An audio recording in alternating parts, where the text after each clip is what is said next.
Mobile سب سے بڑا ذریعہ ہے بربادی کا۔ بچیوں کے ہاتھ میں موبائل، گھر کے اندر اور گھر سے باہر، یہ ان بچیوں کی بربادی کا سب سے بڑا ذریعہ ہے۔ ایسے واقعات ہوتے ہیں لڑکوں میں، لڑکیوں میں،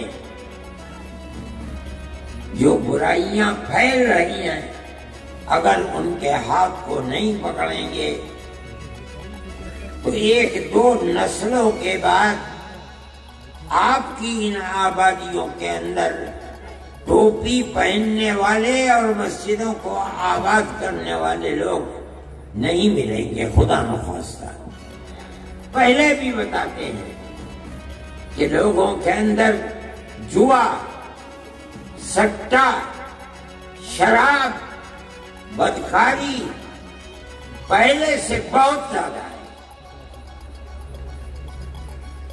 اور یہ چیز آپ کی بھی عفت و پاک دامنی کے اوپر پھٹا لگائے گی۔ دنیا کے اندر آج وہ طبقے ابھر رہے ہیں، طاقتور بن رہے ہیں، جن کا مقصد یہ بنا ہوا ہے کہ وہ مسلمان بچیوں کو آوارہ گردی کا شکار بنائیں۔ ناچاقی اور مسائل کے پیدا ہونے پر تو بجائے اس کے کہ وہ کورٹ میں جائیں، محکمہ شرعی کے کام کرنے والے لوگوں کے سامنے اپنی تحریر دیں گے کہ ہمارے اختلافات ہیں، ہم آپ کو حکم بناتے ہیں اور آپ جو فیصلہ کریں گے ہمیں منظور ہوگا، ان کو حکم بنا کر ثالث کے طریقے کے اوپر رکھیں، معاملات کو رکھیں، اور وہ اللہ کو اپنے سامنے حاضر و ناظر سمجھ کر بغیر کسی رعایت کے قرآن و حدیث کو اپنے سامنے رکھ کر اس کے مطابق فیصلہ دیں۔ یہ ضروری ہے آپ اس چیز کو سمجھیں کہ عدالتی نظام ساری دنیا کے اندر رائج ہے۔ آپ اگر حکم اور حاکم بن کر بیٹھیں گے تو آپ کے خلاف مقدمے ہوں گے، آپ ہار جائیں گے، آپ کا نظام بند ہو جائے گا۔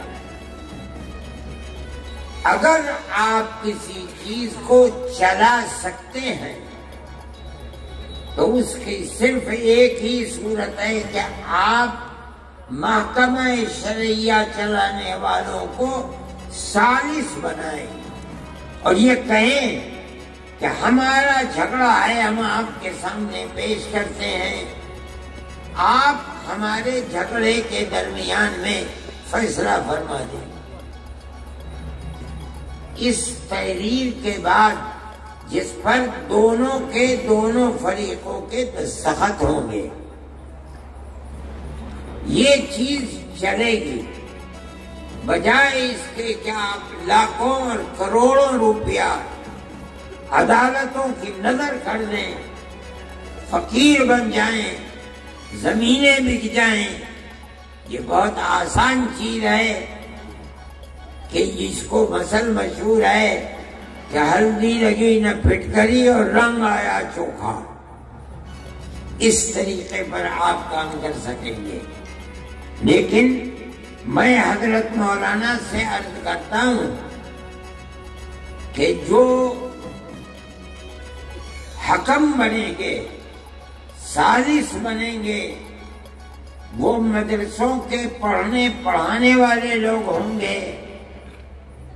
یہ ایک دوسرا موضوع ہے کہ دو آدمیوں کے درمیان میں دونوں کے بیانات لینا ان بیانات کو لے کر کے پھر آپس میں ہو سکتا ہے ضرورت جرح کی پڑ جائے، اس کی بنیاد کے اوپر ہو سکتا ہے گواہوں کی ضرورت پڑے، فیصلہ کرنے کے لیے وہ طریقہ جو عدالتوں کے اندر چلتا ہے سمجھنے کے لیے ٹریننگ کی ضرورت ہے۔ میں ان حضرات سے مولانا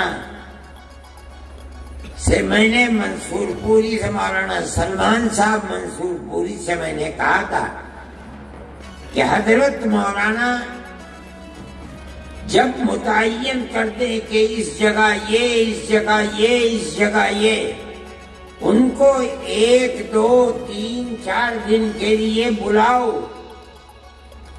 جو لوگ طریقہ جانتے ہیں ان کی ٹریننگ کریں، انہیں بتائیں، تاکہ فریقین میں کسی کو اپنے دل میں یہ حسرت نہ رہے کہ معاملہ صاف نہیں ہوا اور ہم اپنے دلائل پیش نہیں کر سکے، یا ہم نے پیش کیے انہیں قبول نہیں کیا جا سکا۔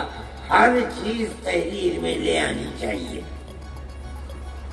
میں یہ سمجھتا ہوں کہ اگر اس مسئلے کو اس انداز پر کیا گیا اور یہ حضرات تیار ہیں، 1 دن کے لیے، 2 دن کے لیے، 3 دن کے لیے آپ بھیجئے، اس میں جس چیز کی ضرورت ہوگی یہ فقیر بھی اس میں پوری طرح مدد کرے گا۔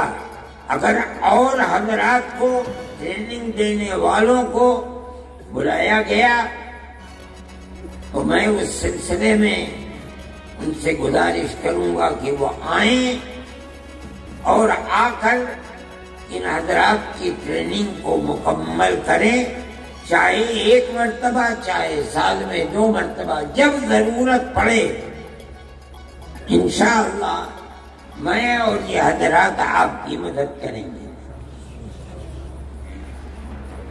دوسری چیز میں یہ کہنا چاہتا تھا کہ امانت شرعیہ کا کام صرف یہی نہیں ہے کہ شوہر اور بیوی کے جھگڑوں کو نمٹائیں، نہیں، اس کے علاوہ ہمارے اور آپ کے معاشرے میں، ہمارے جوانوں کے اندر، لڑکوں میں، لڑکیوں میں جو برائیاں پھیل رہی ہیں، اگر ان پر قدغن نہ لگائی گئی، ان کو جمع نہ کیا گیا، اور جہاں بھی علماء ہیں، جس گاؤں میں ہیں، جس شہر میں ہیں، جس محلے میں ہیں، اگر ان کے ہاتھ کو نہیں پکڑیں گے تو 1 2 نسلوں کے بعد آپ کی ان آبادیوں کے اندر ٹوپی پہننے والے اور مسجدوں کو آباد کرنے والے لوگ نہیں ملیں گے، خدا نخواستہ۔ امانت شرعیہ کے ساتھ بہت علماء جڑے ہوئے ہیں، پڑھائیے بھی، اس کے ساتھ ساتھ طلباء پر نظر بھی رکھیے، ان کی تربیت بھی کیجیے، مطالعہ بھی کیجیے، اس کے ساتھ ساتھ ہر جوان کو دیکھ بھال کر کے اس کے ہاتھ کو پکڑنا اور اس راستے کو بتانا جو آپ کے آباء و اجداد کا راستہ ہے، علماء کا راستہ ہے، اللہ کے نبی کا بتایا ہوا راستہ ہے، اس راستے پر لے کے چلیں۔ یہ بھی امانت شرعیہ کا ایک بنیادی طریقہ کار ہے، اگر آپ اس کو نہیں اپنائیں گے تو آپ کا کام مکمل نہیں ہے۔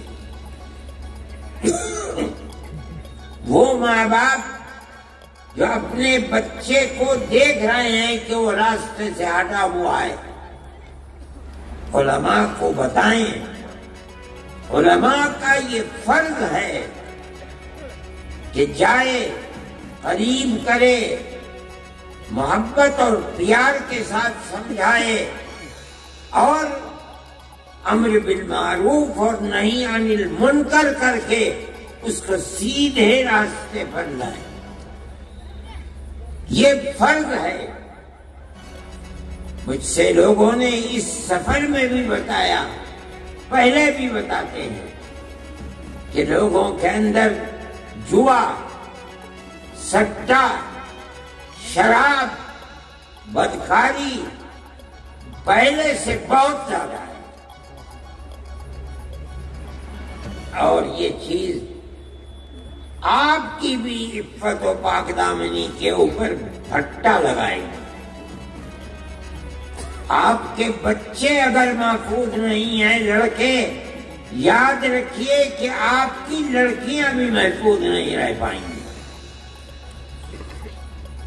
دنیا کے اندر آج وہ طبقے ابھر رہے ہیں، طاقتور بن رہے ہیں، جن کا مقصد یہ بنا ہوا ہے کہ وہ مسلمان بچیوں کو آوارہ گردی کا شکار بنائے۔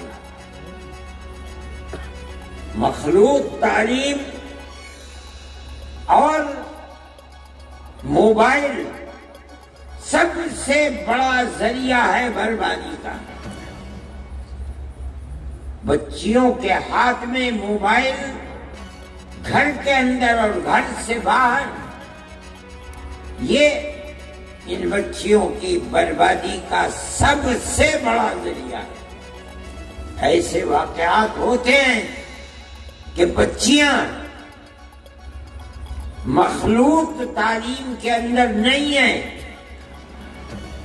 لڑکیاں لڑکیوں کے اسکول میں ہیں، لڑکے لڑکوں کے اسکول میں ہیں۔ اس کے باوجود ایک تو وہ ٹیچر جو ان لوگوں کے ہاتھ میں ہیں جو ان بچیوں کو برباد کرنا چاہتے ہیں، دوسرے موبائل، انہوں نے اس کے باوجود ان کو برباد کر دیا۔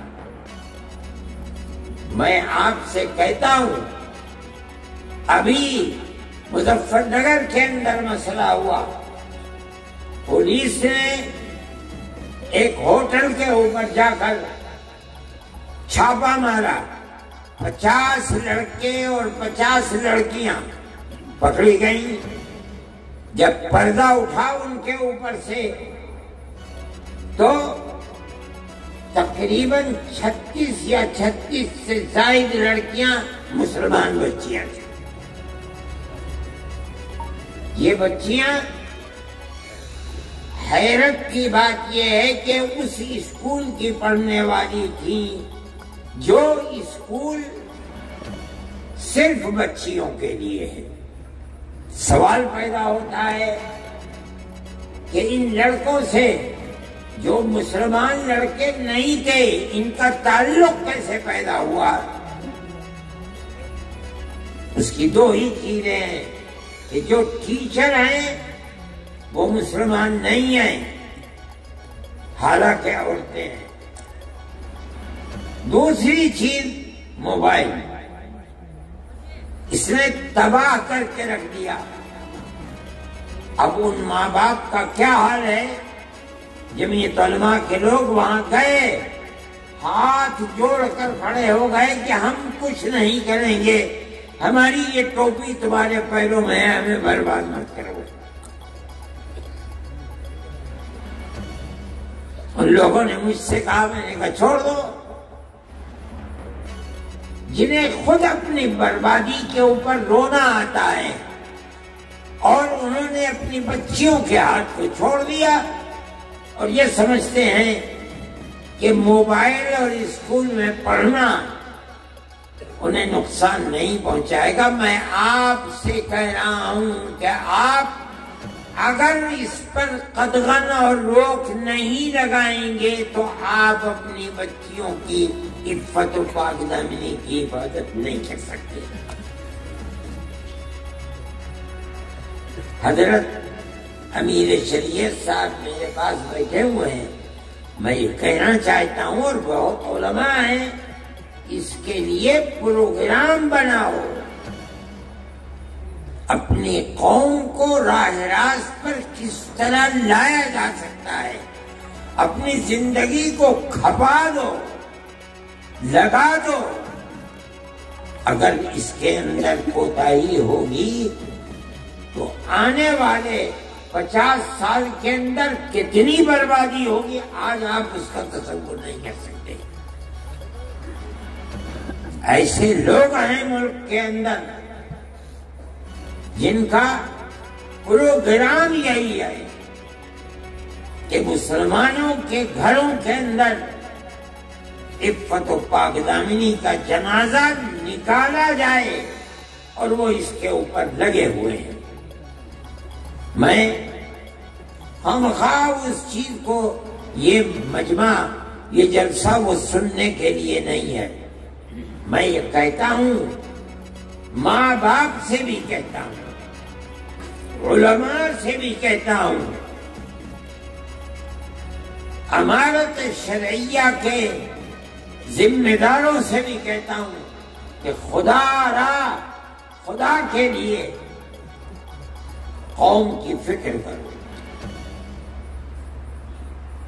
صرف اتنی بات کافی نہیں ہے، صحیح ہے، جمعیت علماء کا پروگرام ہے کہ آپ وہ اسکول جن میں 5ویں کلاس کے بعد مخلوط تعلیم ہے، آپ مخلوط ملی جلی لڑکے اور لڑکیوں کی تعلیم کو بند کریں۔ خدا نے جن کو طاقت دی ہے، 10 20 25 50 آدمی مل کر تھوڑی سی زمین دے کر بچیوں کے لیے الگ اسکول، بچوں کے لیے الگ اسکول بناؤ۔ کوشش کرو کہ بچیوں کی اسکول کے اندر پڑھانے والی مسلمان ٹیچر مہیا ہو۔ ان اسکولوں کے اندر عورتوں کی جماعتیں بھیجو، ان بچیوں کی تربیت کریں، ان کے ہاتھ میں موبائل نہ دو تاکہ ان کے خیالات پراگندہ نہ ہو۔ اپنی آنے والی نسل کی حفاظت کے لیے یہ ضروری ہے، ضروری ہے، ضروری ہے۔ ورنہ ہم اپنے جس ملک میں رہتے ہیں جہاں سیاست ہندو مسلم اکثریت اور اقلیت کی نفرت کے اوپر ٹکی ہوئی ہے، وہ آپ کی اور آپ کی بچیوں کی عفت و پاک دامنی کو زندہ نہیں رہنے دینا چاہتے۔ یہ آپ کی ذمہ داری ہے کہ آپ اپنی آنے والی نسل کو العیاذ باللہ ارتداد سے بچائیں اور انہیں مسلمان چھوڑ کر مریں۔ اس کی کوشش کیجیے کہ وہ بھی جب وقت آئے تو مسلمان رہتے ہوئے مرے۔ یہ ہماری ذمہ داری ہے۔ قوا انفسکم واہلیکم نارا، اپنے آپ کو بھی جہنم کی آگ سے بچاؤ، اپنی آل اولاد اہل خانہ کو بھی جہنم کی آگ سے بچاؤ۔ یہ جبھی ہوگا جب ماں باپ، بہن بھائی، بڑے اور چھوٹے اس نقطۂ نظر میں سب متفق ہوں کہ ہمیں اپنے گھر، اولاد، بیوی، بچے، بچیوں سب کو جس طرح ہم مسلمان ہیں انہیں بھی مسلمان ہی بنا کر دنیا سے جانا ہے. یہ بھی امانت شرعیہ کا پہلو ہے، ضروری ہے. اس لیے آپ حضرات جس ولولے اور جذبے کے ساتھ آئے ہیں، میں آپ سے کہتا ہوں کہ آپسی گھریلو جھگڑے یقیناً ان کا حل ہونا چاہیے. امانت شرعیہ کا پلیٹ فارم اس کے لیے نہایت ضروری ہے، لیکن صرف یہی امانت شرعیہ کا کام ہے اور کچھ نہیں. غلط ہے. میں نے کہا کہ اپنی اور اپنی نسل کی حفاظت یہ کم ضروری نہیں ہے، ضروری ہے اور بہت زیادہ ضروری ہے. میرے بھائی، میں نے تو ان سے یہ کہا تھا کہ میں 10-15 منٹ بولوں گا. اس کے ساتھ ساتھ میں اپنی بات کو ختم کرنے سے پہلے آپ سے کہتا ہوں